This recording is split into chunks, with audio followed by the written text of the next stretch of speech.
Boa tarde, pessoal. Eu sou o professor Vinícius, trabalho com geografia há mais de 30 anos, preparando aí os pré-vestibulares e também nos cursos preparatórios para as escolas militares. Eu estou lançando agora no ar um curso de revisão completa, um curso preparatório na área de geografia, tanto para a escola SpaceX, como também para o Enem. Eu fundamentei esse curso nos conteúdos que vêm do edital da SpaceX, também do edital do Enem. Conforme nós temos aqui a primeira informação, aí nós temos o conteúdo programático do edital da SpaceX, já desse ano, e também do Enem. Na verdade, esses conteúdos que se encontram aí, como o caso aí a parte de orientação, coordenadas geográficas, fusos horários e cartografia, todos estão presentes ou nos concursos da SpaceX ou nas provas do Enem e também em outros vestibulares. Então a gente montou o curso exatamente com esse edital da SpaceX e também do Enem. Aí nós vamos trabalhar os conteúdos seguindo essa ordem e ao final de cada aula nós teremos uma abordagem sobre as questões tanto da SpaceX como do Enem que foram, digamos assim, trabalhadas em concursos passados. É claro que a possibilidade de uma questão dessa via repetir é muito remota, mas elas são importantes para que a gente tenha noção de como esse conteúdo é abordado, e essa abordagem ela difere um pouco entre as escolas militares, no caso a SpaceX, e os vestibulares do Enem. A gente vai começar primeiro com conteúdo sobre orientação. A próxima aula vai ser sobre fusos horários, depois a gente entra em cartografia. Então o primeiro tópico é esse: orientação e localização do espaço geográfico. Na verdade, esse conteúdo ele é referência também para outros conteúdos que vamos estudar na geografia. A exemplo, a própria cartografia, ou também nas interpretações de questões com mapas que aparecem aí em diversos assuntos na geografia, tanto do Enem como na SpaceX. Então, na verdade, a orientação do espaço, ela é algo que vem sendo praticado pelo homem desde a pré-história aos dias atuais. O que difere é que lá na pré-história o homem se orientava, digamos assim, em um espaço muito limitado, já que ele não tinha as dimensões do planeta como um todo, os métodos eram bem arcaicos e basicamente se fundamentava na observação de astros, a exemplo do próprio Sol, a Lua. Mas com o passar do tempo, esse processo de orientação começa a tomar um corpo maior, principalmente quando nós chegamos já na idade moderna, na época, digamos assim, das grandes navegações, que a gente tem exatamente os europeus buscando novos horizontes geográficos, e aí a orientação passa a ser fundamental, haja vista que eles iam exatamente explorar áreas desconhecidas. Foi aí que nós vamos ter a utilização de vários instrumentos de orientação, que a gente vai já falar um pouco sobre eles. Assim também como de lá para cá nós temos evolução maior. Hoje no mundo atual nós temos aí essa orientação feita através de equipamentos altamente sofisticados, a exemplo próprio GPS, a orientação do satélite, que está até presente hoje no nosso celular, faz parte do nosso dia a dia. Então, basicamente, a sistemática do sistema de orientação como um todo permite, primeiro, a localização precisa de pessoas, objetos, ou lugares ou acidentes geográficos em qualquer parte da superfície da Terra, principalmente quando se usam os métodos mais sofisticados ou tecnologicamente mais avançados. Também a orientação é importante hoje, principalmente para a navegação aérea e marítima, tanto a orientação no espaço, como também no próximo capítulo a gente vai falar de fusos horários. Essa sistemática também de fusos horários é importante exatamente para o desenvolvimento dos transportes e das comunicações. E outra importância também da orientação é a compreensão das relações espaciais em diferentes escalas, quer seja a escala local, a escala regional ou até a escala mundial. Então vejamos aqui digamos assim, a orientação na sua importância como um todo. Então nós podemos utilizar os métodos naturais, que podem ser o próprio Sol, a orientação pela Lua, ou estrelas, ou até constelações. Ou utilizarmos os chamados métodos tecnológicos, como por exemplo a bússola, que hoje é um instrumento muito conhecido, não foi criado agora, mas para a época, lá para os chineses, ou também na época das grandes navegações, ela era tecnologia de ponta. Mas hoje nós já contamos com um sistema chamado GPS, que é o sistema de posicionamento global, onde nós vamos ter uma orientação mais precisa e que também é importante para a sistemática da cartografia. E aí nós temos esses tradicionais instrumentos, no caso a bússola, o astrolábio, os mapas. Esses são bastante antigos e fizeram parte principalmente da época das grandes navegações, onde existiu lá as cartas náuticas, exatamente como rota para os colonizadores, navegantes, saírem à procura de novos horizontes geográficos. Assim também como temos mais modernos, como radares, GPS e outros sistemas. Mas um detalhe importante, qualquer que seja o instrumento ou meio natural que você se utiliza para se orientar no espaço, você precisa de um ponto de referência, um referencial. Você vai seguir uma determinada rota, vai identificar um determinado lugar. Então nós temos aí os pontos de orientação que vão exatamente nortear a localização do espaço geográfico, ou a nível local, ou a nível regional, ou a nível nacional, ou a nível global, como é feito, por exemplo, com o sistema de transporte aéreo, a navegação marítima, etc. Então nós temos basicamente 4 pontos importantes, que são chamados pontos cardeais.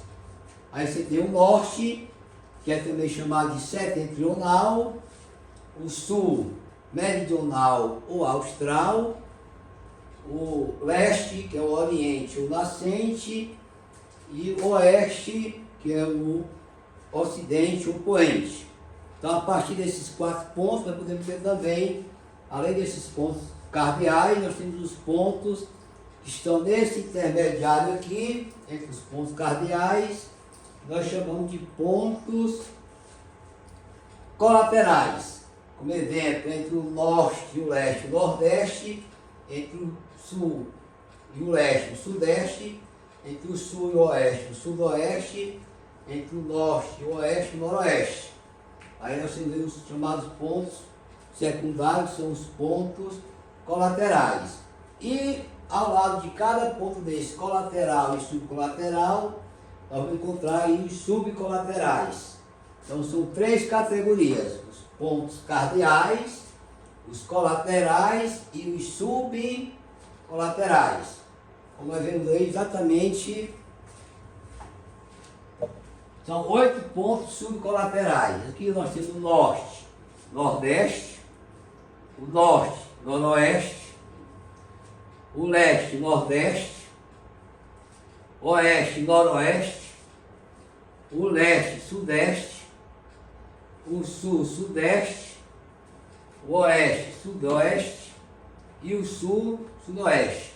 Então totalizo aqui 16 pontos de orientação, sendo 4 pontos principais, os cardeais, 4 pontos colaterais e 8 pontos subcolaterais.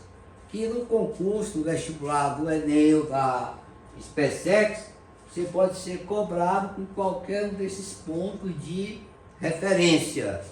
Aí você vai ter esses pontos numa figura chamada roda dos ventos ou roda dos rumos, que é exatamente aquela figurinha também que aparece na bússola, que te dá uma ideia de que rumo você vai seguir. Então esses são os pontos que nós utilizamos para colocar em prática o sistema de orientação.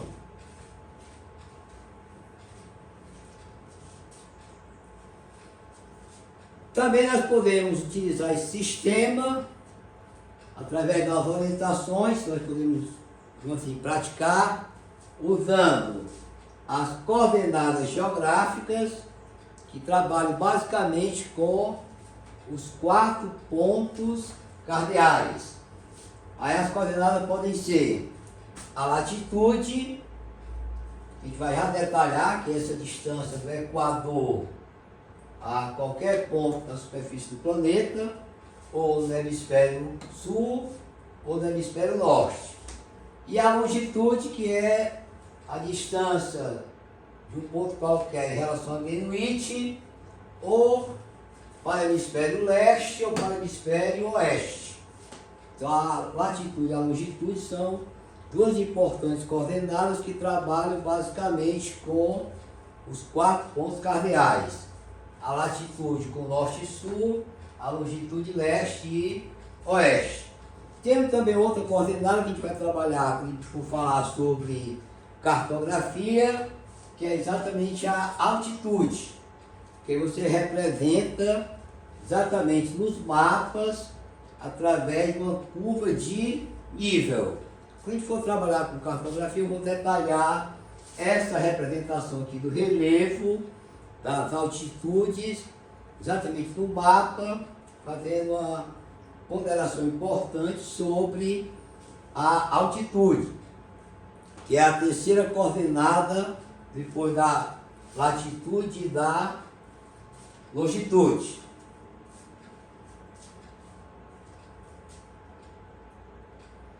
Aí aqui nós temos no globo as linhas imaginárias, que são os paralelos e os meridianos, que vão exatamente, digamos assim, nortear tanto a latitude como a longitude. Aqui nós temos o Equador, que é o referencial para a latitude, do 0 até o norte, 90 graus. Nós temos aí latitude norte, qualquer ponto aqui no hemisfério norte. A medida de graus vai de 0 até 90, assim também como no hemisfério sul, do Equador até o sul, da Antártida, também vai de 0 até 90. Então essa latitude vai ser norte ou sul. E temos aqui também a presença de paralelos, que são linhas imaginárias que vão exatamente ser definidos pela forma como a radiação solar incide sobre a superfície da Terra. Por exemplo, entre o Trópico de Câncer e o Trópico de Capricórnio, nós vamos ter aquela latitude 0 graus, 23 graus norte e 23 graus sul. Toda essa área aqui do planeta é a que recebe a maior incidência solar, os raios tocam a superfície da Terra de forma perpendicular, e aí nós temos a zona chamada tórrida ou intertropical. Do Trópico de Câncer ao Círculo Polar Ártico, que é 23 graus latitude norte, a 66 norte, nós temos a zona temperada norte. Do 23 graus sul a 66 graus sul, que é o Círculo Polar Antártico, nós temos a zona temperada sul. Aqui a radiação solar é menor, a incidência não é perpendicular, é oblíqua, né? As temperaturas são menores do que nas regiões intertropicais. E lá no extremo norte, a partir do Círculo Polar Ártico até 90 graus norte, e no Círculo Polar Antártico até 90 graus sul, nós temos as zonas glaciais. A Ártica e a Antártica são as regiões que recebem menos radiação solar, a radiação chega lá paralela e as temperaturas são bem inferiores se comparado às outras regiões do planeta. Então aqui nós temos esses paralelos que vão dar limites de acordo com a incidência da radiação solar às nossas 5 zonas climáticas. Zona glacial ártica, temperada norte, intertropical, temperada sul e glacial antártida. Aí fala assim, mas professor, a zona glacial ártica e antártica pode ser considerada uma zona só? Não. Por quê? Porque o fator aqui, o elemento climático, temperatura, vai diferenciar essas áreas. Aqui você tem temperaturas que chegam ao limite de até 50 graus negativo. Aqui você tem temperaturas que podem ir ao extremo de mais de 80 graus negativo. Então a zona glacial antártica ela é mais fria do que a região ártica. Isso porque no hemisfério sul nós temos maior volume de água, isso aí vai amenizar uma variação brusca de temperatura, como acontece aqui no norte, que predomina as regiões continentais, aí a variação de temperatura vai ser maior. E outro detalhe, o bloco de gelo dessa região aqui chegou à média de 11 milhões de quilômetros quadrados. No sul, que é a Antártida, chega a mais de 26 milhões. Então nós aprendemos lá na física que os corpos de cor clara irradiam mais calor. Então enquanto o norte absorve mais calor, a Antártida absorve menos. Daí as temperaturas aqui serem baixas, mas a Antártida ser mais baixa ainda.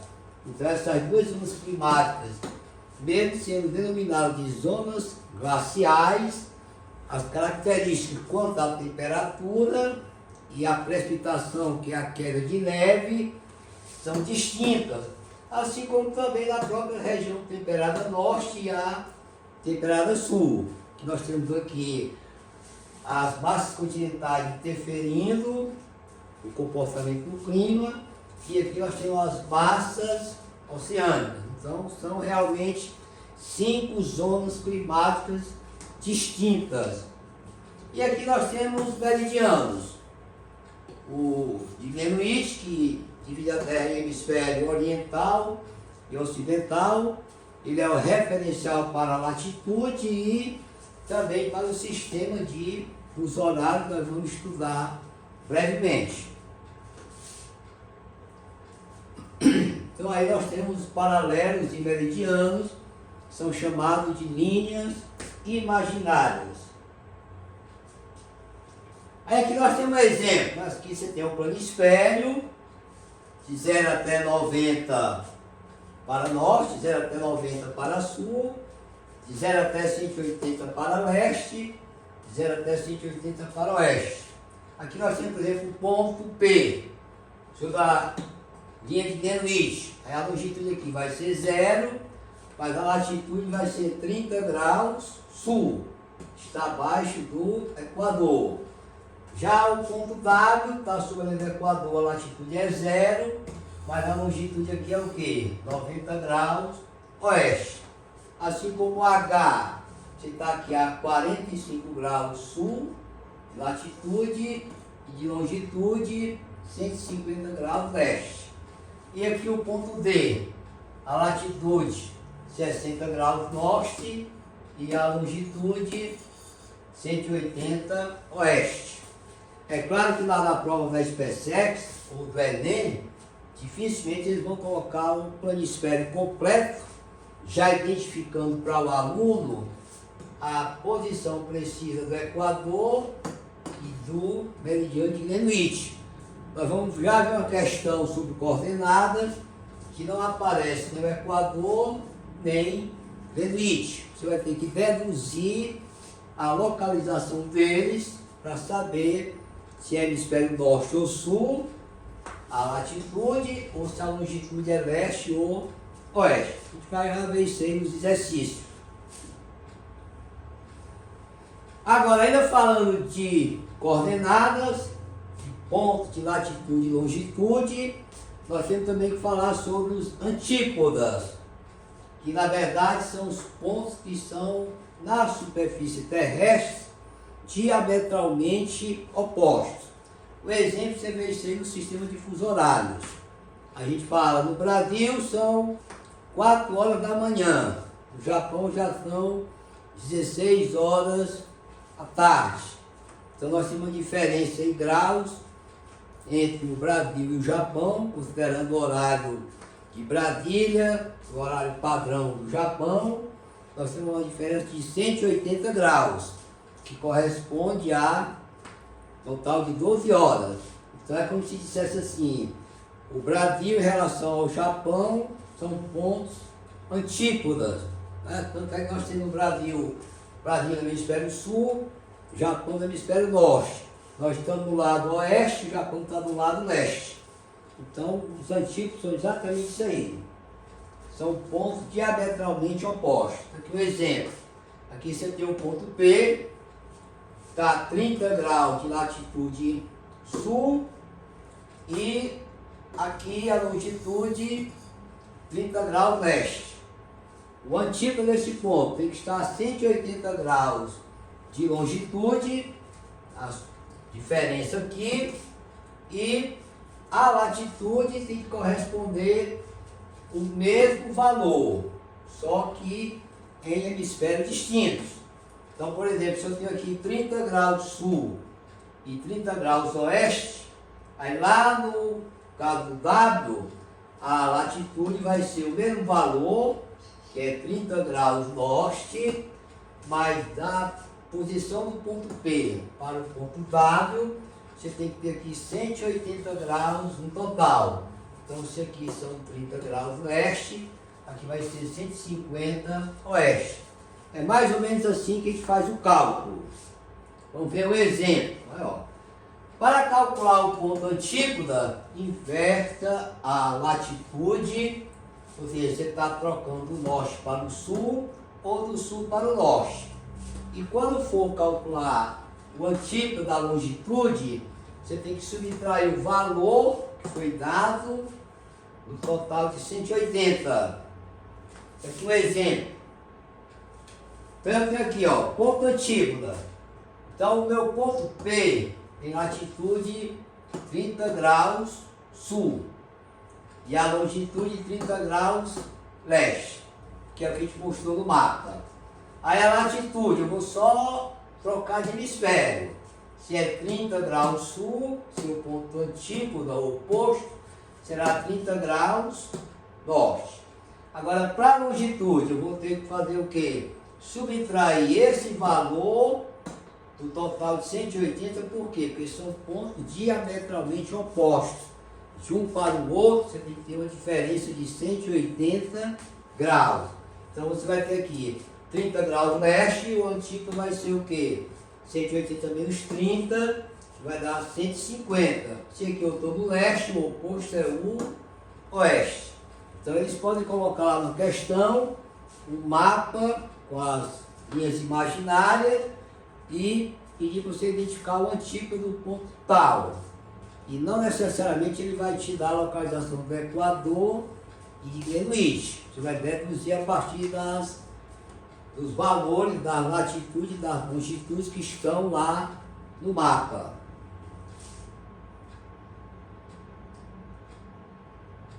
Então está aí novamente o ponto antípoda do P para o W. Também para orientar, nós temos além, como eu já coloquei, os pontos de orientação, das coordenadas geográficas, a latitude e a longitude, além da altitude, que diz respeito à diferença da altura de um objeto em relação ao nível do mar. Nós temos também as coordenadas alfanuméricas. que essas fazem parte do nosso cotidiano. Quando você entra lá no celular, na tecla localização, você vai ter exatamente essas coordenadas, mostrando exatamente o local X que você quer chegar. E é um conjunto formado por números e letras, daí o nome coordenadas alfanuméricas. Elas são muito utilizadas nos mapas, principalmente nesses sistemas que nós temos aí no convívio do dia a dia, que a gente encontra lá no celular para facilitar a localização, os transportes, quem trabalha com aplicativos e etc. Então, basicamente, o exemplo é esse. Aqui nós temos o CMF, Colégio Militar de Fortaleza, e aqui nós temos exatamente um exemplo de coordenada alfanumérica. Nós temos exatamente aqui a posição do colégio, você vê pelo mapa que não aparece aí o valor da latitude nem da longitude. Aparece um símbolo com a letra, ou só a letra, ou só a letra e um número. Aí isso aqui é muito comum nos aplicativos que você tem aí, que são encontrados nos celulares. Então é outro modelo de localização. Não tão preciso quanto o das coordenadas, como a latitude e a longitude. E o último caso é o das coordenadas UTM, que é um sistema idealizado por Mercator, lá por volta de 1569, e que hoje se tornou um sistema, assim, até mais preciso do que a própria coordenada latitude e também a longitude. Então esse sistema ele trabalha com o cálculo da distância métrica, distância linear. É um sistema que, digamos assim, como no sistema de fuso horário nós temos 15 graus para cada fuso, no sistema dessas coordenadas UTM, nós vamos ter um mapa onde aparecem exatamente 60 fusos. Em vez de cada um 15 graus, como é o sistema de fuso horários, que corresponde de um fuso para o outro 1.665 quilômetros, aqui nós temos apenas 6 graus dentro de cada fuso. Aí, como a diferença de metros ou de quilômetros desses 6 graus é bem menor do que no fuso horário, que são 15, a questão é a seguinte, é que essa coordenada permite você fazer um mapeamento mais preciso, com maiores informações. Um exemplo, o Brasil, o sistema de fuso horário, nós temos só 4 fusos. Nós temos um fuso aqui de Fernando de Noronha, temos um fuso oficial do Brasil, o hora oficial que é Brasília, temos um fuso de Manaus e Rio Branco. Nas coordenadas UTM, que é o modelo idealizado por Mercator, que agora está bastante desenvolvida essa sistemática, nós temos exatamente o Brasil com vários fusos. Nós temos o fuso 18, o 19, o 20, o 21, o 22, 23, 24 e 25. Quer dizer, em vez de 4, nós temos o 18 ao 25. Por quê? Porque cada intervalo desses são apenas 6 graus, diferentemente dos fusos horários, que são 15. Então a precisão das informações aqui são bem maiores. Tanto é que esse sistema ele é empregado principalmente na construção, especialmente de obras de saneamento, construção de barragens, construção de rodovias. Por quê? Porque são obras que envolvem espaços gigantes.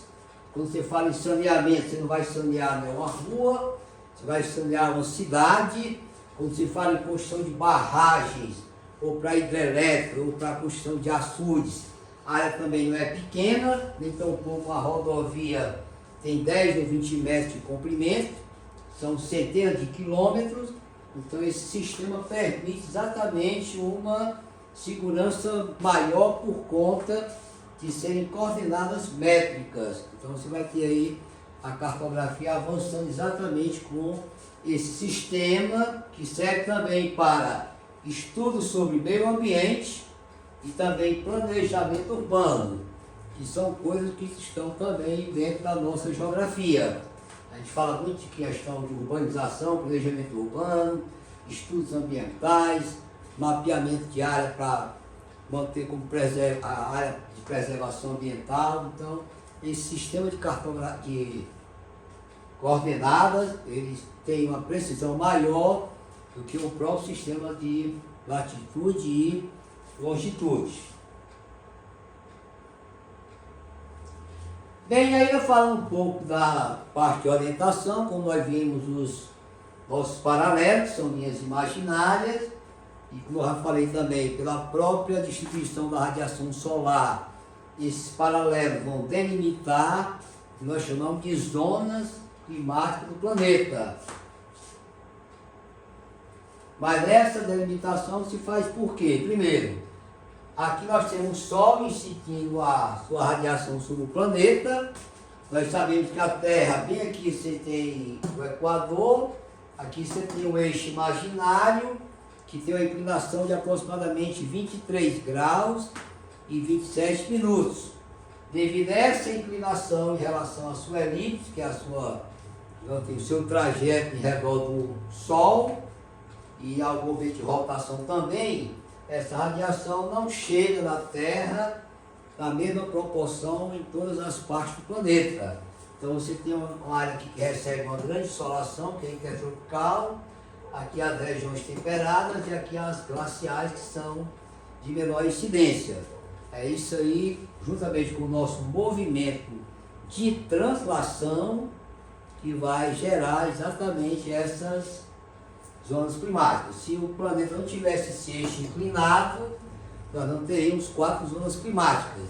Aí o que faz com que aconteça essa formação de zonas, e também as estações do ano, é essa inclinação, o formato do nosso planeta, aí a radiação não chega na mesma proporção em todas as áreas da superfície da Terra. Aí aqui nós temos zonas glacial ártica, que vai de 66 a 90 graus norte. Temperada norte, de 23 norte a 66. Intertropical, de 23 sul a 23 norte. Temperada sul, de 23 a 66. Glacial antártica, de 66 a 90. Então essas coordenadas, com esses respectivos valores, a SpaceX, ou o vestibular, qualquer que seja ele, e também o Enem, ele considera que o aluno tenha domínio sobre essas informações. Então o que pode acontecer lá é eles colocarem um mapa, não identificar o local, não traçar a rede de paralelos nem de meridianos, e pode colocar um ponto, pedir para você determinar em que zona climática aquele ponto se encontra. Ele vai colocar lá o valor da latitude, da longitude, mas não vai especificar os hemisférios. E você sabe que se o valor for acima de 66 até 90, aí essa zona é glacial ártica. Aqui, se for acima de 66 até 90, glacial antártida. Para isso, você vai ter que identificar nesse mapa, que deve ser colocado na prova, primeiro onde é que passa o Equador. Para você saber exatamente se a área foi mostrada, ou o croquis foi colocado 2 hemisférios, só um. E tem que observar o valor da longitude também, né? Porque eles podem colocar uma questão para você identificar a zona climática e também identificar a diferença de hora. Porque tem questões de vestibular que eles colocam questão de fuso horário e coordenadas numa questão só, utilizando o mapa. Aí você vai ter que saber se o ponto é mais ao norte, se é setentrional, se é mais ao sul, meridional, se a diferença do ponto A para o B são quantas horas, se o fuso horário de A está em hora adiantada ou atrasada. Então é possível uma questão eles colocarem tanto a parte coordenada como de fuso horários. A gente vai ver se tem alguns exemplos aqui para mostrar para vocês. Se não for nessa aula, vai ser na aula de revisão desse conteúdo. Bem, então vamos falar um pouco aqui da parte prática e vamos ver aqui algumas questões, tanto da SpaceX como também do Enem. Vocês vão ver que tem questões que no próprio enunciado já fica clara a resposta, tá? Mas a gente tem que verificar para também não achar que pode apostar naquele item e depois ter alguma surpresa a mais. Então aqui tem a questão da SpaceX 2015. Em um exercício militar, ao planejar um deslocamento, o comandante responsável identificou 2 pontos para os quais deverá deslocar sua tropa. Estes pontos apresentam as seguintes coordenadas geográficas. Então você tem o ponto A com a coordenada geográfica em latitude 29 graus 49 minutos e 30 segundos e a longitude 54 e 0. Aí o ponto B, a latitude 29, 45 e 0 segundos. A longitude 54 graus, 55 minutos e 30 segundos. Aqui é sul e aqui oeste. Aí vai colocar a seguinte situação. Após chegar ao ponto A, um grupo de militares desta tropa será deslocado para o ponto B. Então você sai dessa posição para chegar nessa. Qual é a direção que a tropa vai tomar? Aí aqui vamos ver a aplicação no mapa. Então você tem aqui, ó, ponto A. Lembra, a latitude começa de 0, vai até 90, aqui na ordem crescente, de 0 até 90 também crescente. Aí o ponto A está 29 e 49. O ponto B está 29 e 45. Então esse aqui tem latitude maior, esse aqui menor. Então o ponto A vai estar bem aqui, aí o ponto B é como se estivesse subindo para cá. Porque aqui tem 29 e 49, já perto dos 29 e 50, esse aqui tem 29 e 45. Então ele vem antes. Então é como se você estivesse subindo para cá. Mas vem a longitude, tu está em 54 graus e 54 minutos, a oeste, lá no ponto A. Aí tu vai para a outra longitude, que é 54 e 55. Aí esse aqui já está aumentando, né, ó. Aí você é como se fosse mais para lá. Aí no mapa você estaria fazendo isso. Aí olha aqui para a roda dos ventos. Aí, ó. Se colocasse a roda dos ventos bem aqui, você está indo para onde? Para a direção noroeste. Certo? Então essa é a primeira questão da SpaceX. Então tem que ter muito cuidado para analisar esses valores e lembrar sempre que a latitude vai de 0 a 90 para os extremos. Polo Norte e Polo Sul. E a longitude também vai de 0 a 180 para os extremos. De Greenwich para leste ou para oeste. Outra questão da SpaceX. Essa daí já é mais, assim, complexa. Você tem 4 itens para analisar.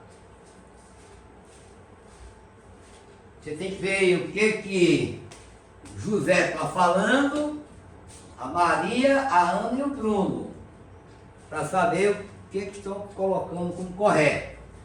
Então a professora de Geografia aproveitou dia 20 de junho de 2000, lembrando que dia 20 de junho nós temos aí a chegada do Sol lá nos trópicos. Então essa data, 20 de junho, ela é solstício, ou verão ou inverno. Para nós aqui, nós estamos, no caso junho, hemisfério sul, está começando o nosso inverno. Mas lá no hemisfério norte é o verão. Lá é a estação mais quente, aqui vai ser menos quente, que aqui também não é tão frio. Mas ele coloca aqui as seguintes situações. O professor de Geografia aproveitou o dia 20 de junho de 2000, solstício de verão no hemisfério norte, para discutir a diferença ou diferente distribuição de insolação na superfície da Terra. Para tanto, apresentou à turma o horário de nascer do Sol naquele dia em 3 cidades brasileiras. Só que aqui, né, no caso, lá no norte era verão, aqui nós temos a estação oposta. Aqui diz assim, o José, um fator fundamental foi a latitude.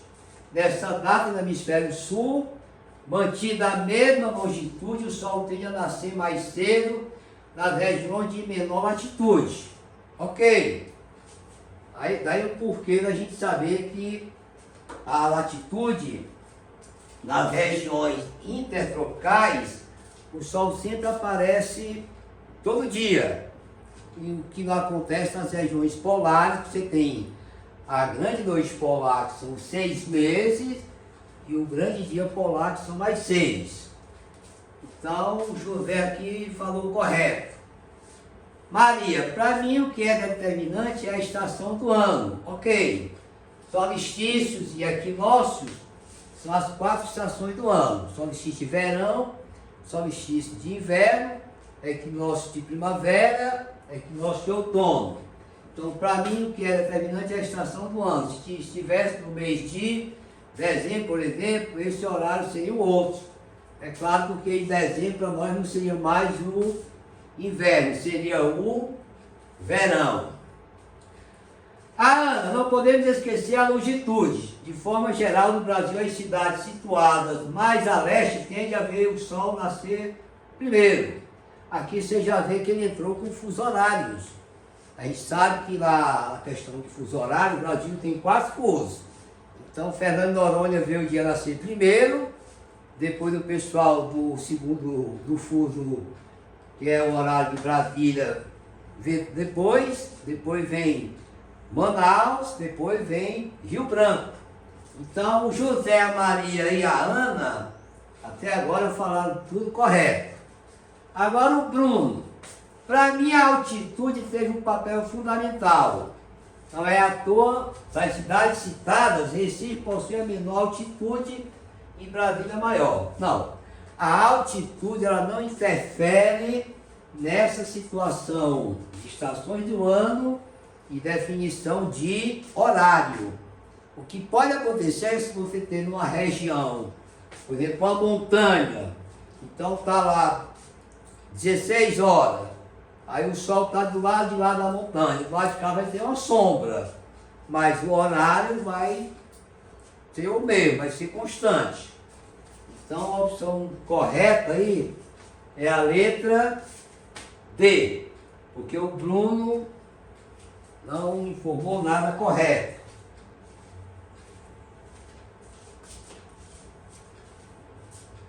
José Maria Ana.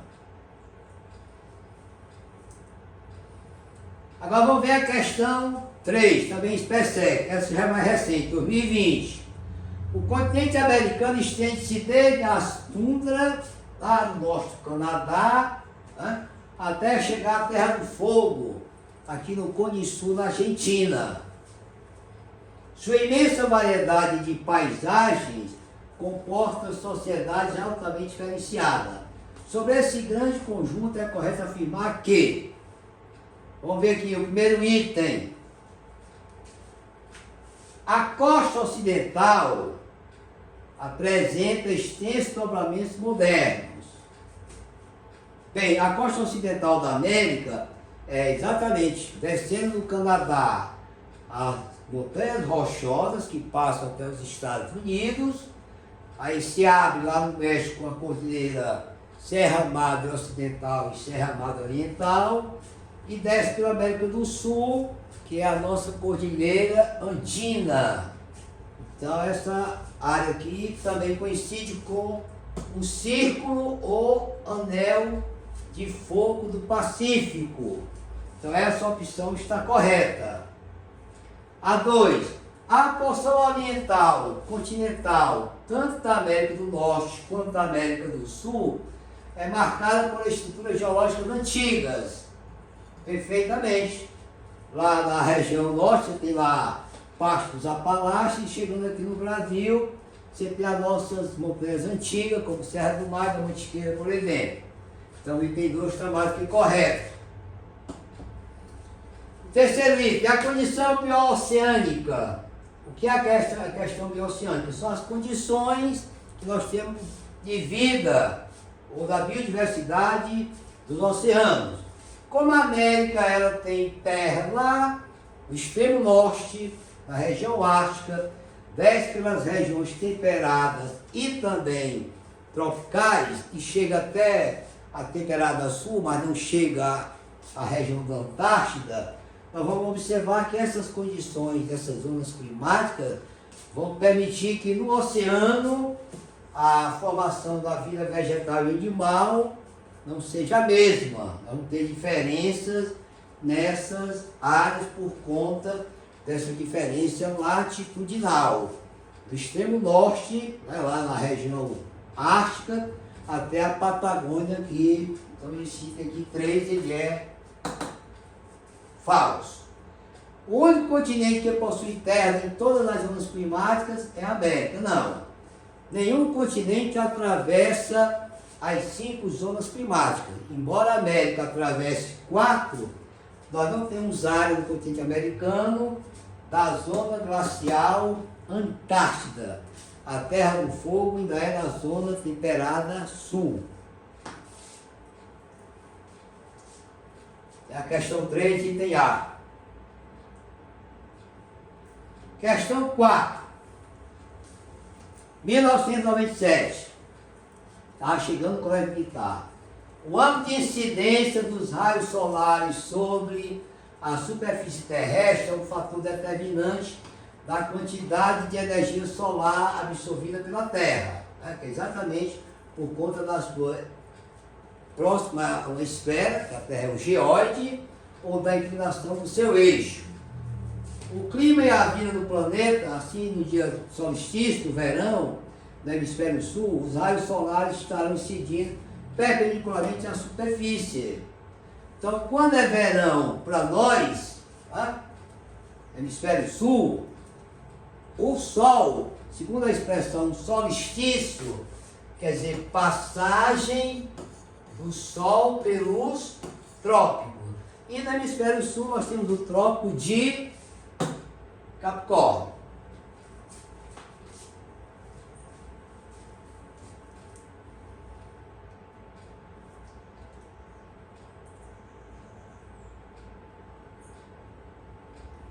Questão FIX, PSEX, um pouco mais antiga, 2009. Acerca da posição geográfica e astronômica do Brasil, quando se fala em posição geográfica, refere-se o quê? Ao Brasil em relação aos seus limites e fronteiras. E a astronômica vai mais além. Se refere ao Brasil em relação às linhas imaginárias, aos hemisférios. Se está hemisfério norte ou sul, no caso o Brasil tem terra nos 2 hemisférios, mais no sul do que no norte. Em relação ao Greenwich, nós só temos no hemisfério ocidental. Então aí vamos ver a questão 5. Primeiro, situa-se totalmente na zona intertropical. Aí é só lembrar que o sul do Brasil é extratropical. Então a está fora de cogitação. O seu território encontra-se totalmente no hemisfério ocidental. Tudo bem, mas as nossas horas, os nossos 4 fusos horários, estão com horas atrasadas a partir de ou em relação a Greenwich. Tá aí quando a gente vê Brasília, Greenwich, lá for meio-dia aqui, são 9 da manhã. C. Devido à sua grande extensão latitudinal, o país abarca diferentes fusos horários. Fuso horário é com a longitude. Letra D. É um país predominantemente tropical e em sua maior parte localizada em baixa latitude. É exatamente entre os 2 trópicos, que estão as baixas, nas zonas temperadas estão as médias, e as elevadas latitudes estão nas regiões glaciais. Então aqui é a letra B. Questão 6.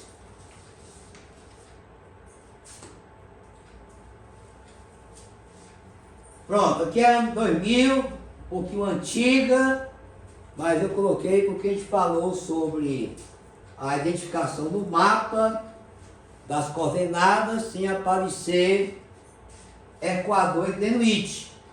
Então aqui você tem, ó, 10 graus, 20, 30, 40, 50. Aqui já deu uma dica, tudo é sul, e se aqui é 10, aqui é 50, o zero está bem aqui.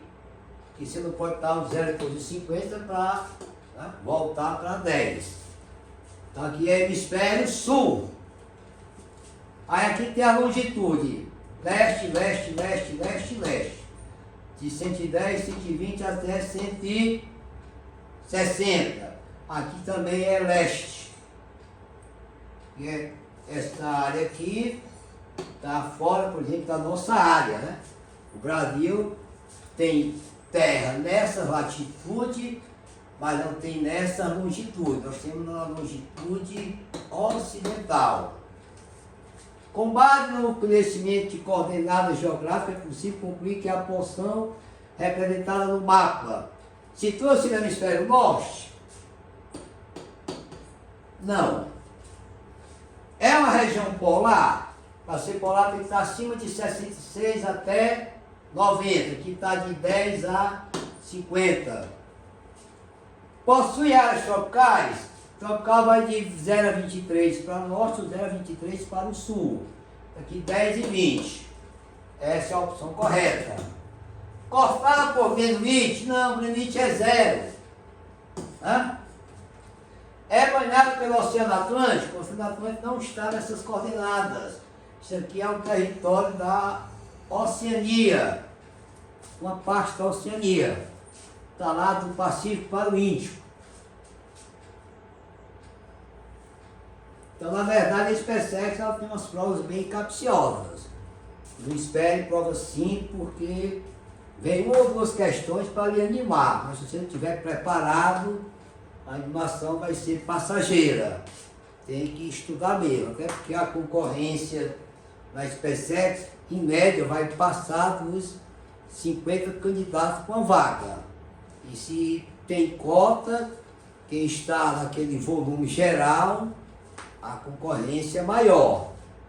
Então a dica mesmo é você focar, se preparar, não deixe para a última hora, para depois você dizer que estava fazendo por experiência. Você tem que fazer para ser aprovado. Se não for possível, que sirva de experiência. Esse discurso de não, estou vendo por experiência, isso aí é algo de alguém que não está disposto a enfrentar, investir e lograr êxito. Bem, agora aqui nós temos o Enem. Também a questão lá do ano 2000, mas que envolve a parte de orientação. Aqui tem uma frase bem simples. Cada que não entra sol, entra médico. Ou seja, muita umidade, isso às vezes dá até problema alérgico, problema respiratório. Mas vamos em frente. Esse antigo ditado reforça a importância de, ao construirmos casa, darmos orientações adequadas aos dormitórios, de forma a garantir o máximo conforto térmico e salubridade, e não insalubridade. Né? Então, o ideal é você construir casa que os dormitórios tenham também sol na janela, que eles não fiquem do lado oposto. Aí aqui diz assim, confrontando casas construídas em Lisboa, lá no hemisfério norte, próximo ao Trópico de Câncer. E aqui no Brasil, na região sul, Curitiba, próximo ao Trópico de Capricórnio. Tá? Aí ele pergunta, para garantir a necessária luz do sol, a janela dos quartos, que são dormitórios, não deve estar voltada respectivamente para. Então você tem que posicionar o seu imóvel de forma que ele receba a luz do sol. E tem outros lados lá, ou norte, ou sul, ou leste, oeste, que se a casa ficar com as janelas para esse lado, não vai ter sol de jeito nenhum. Então a dica é essa. O sol, todo ano ele faz esse movimento. Em dezembro, lá no dia 22, o sol está exatamente passando aqui, ó, pelo Trópico de Capricórnio. É quando ele vai fazer o seu transcurso aqui, seu percurso, lá para o Trópico de Câncer. A passagem do Sol no Trópico de Capricórnio e no Trópico de Câncer, que aqui é em dezembro, aqui é em junho, são os solstícios. Aí no meio do caminho, antes do Sol chegar ao Trópico de Câncer, ele passa pelo Equador, aqui eu tenho o equinócio de primavera e outono. Então nós temos dois equinócios quando o Sol passa pelo Equador e dois solstícios quando ele passa pelos trópicos. O Sol não passa por aqui. A gente vê todo dia o Sol fazer esse movimento aqui no nascente, lá para o poente. Mas no circuito chamado movimento de translação, o Sol faz esse movimento. Devido à inclinação do eixo da Terra, vai gerar as estações do ano, juntamente com o movimento de translação, que é o responsável. Aí essa área aqui, você não vai ter o Sol, ele está um pouco aqui, dentro desse circuito do, nós chamamos de estações do ano. O Sol vai aparecer lá no dia chamado grande dia polar e grande noite polar, não com frequência que ele aparece aqui. Então o ideal é você construir uma casa que ela fique de frente para cá e os dormitórios, ou fique para esse lado, para esse, ou para cá. Se você colocar a janela para o polo norte ou para o polo sul, aí você vai chamar o médico para me visitar, porque é a posição inadequada, porque o Sol não chega aqui no sul, no extremo sul, nem no norte, no extremo norte. O movimento dele é entre os dois paralelos, Trópico de Câncer e Capricórnio. Então é a opção correta, letra A. Questão 8. Também sobre orientação. Bem básica, só usando os pontos cardeais. Mas requer uma interpretação minuciosa. Leia o texto abaixo. O jardim de caminhos que se bifurcam. Uma lâmpada aclarava a plataforma, mas os rostos dos meninos ficavam na sombra. Um me perguntou: o senhor vai à casa dos dois tempos? Sem aguardar a resposta, outro disse: a casa fica longe daqui, mas o senhor não se perderá se tomar esse caminho à esquerda. E se em cada encruzilhada do caminho dobrar também para a esquerda.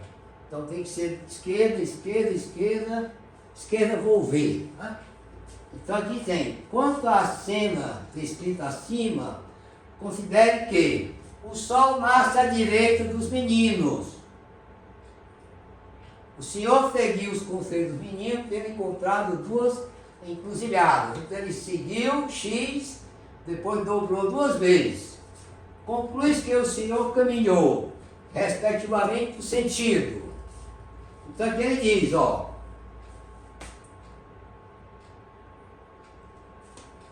Vamos ver aqui o desenho. Pronto. Então o senhor estava bem aqui, o lado direito era o Sol. Então se é direito do Sol, aqui é o leste. O lado esquerdo já é o oeste. Então quando ele estava aqui, que ele vira para lá, ele vai para o oeste. Quando ele chega aqui no oeste, que ele vira à esquerda, ele vai se deparar com o sul.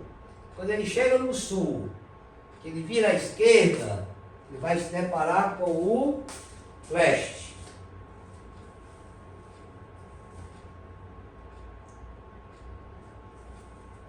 E aqui a última questão 2017, do Enem. A resposta já veio de graça aí, gente. Sabe-se que a posição em que o Sol nasce ou se põe no horizonte muda de acordo com a estação do ano. Então aqui ele está falando de estação do ano. O único movimento responsável pelas estações do ano é o de translação. Mas ele continua. Olhando em direção ao poente, por exemplo, para o observador do hemisfério sul, o Sol se põe mais à direita no inverno do que no verão. O fenômeno descrito deve ser a combinação de dois fatores. Inclinação do eixo de rotação, que a Terra está inclinada, e nesse eixo inclinado ela faz um giro ao redor do Sol. Então o único movimento que vai gerar as estações do ano é esse aqui, de translação da Terra, que é o que ela faz em torno do Sol, juntamente com os outros 7 planetas.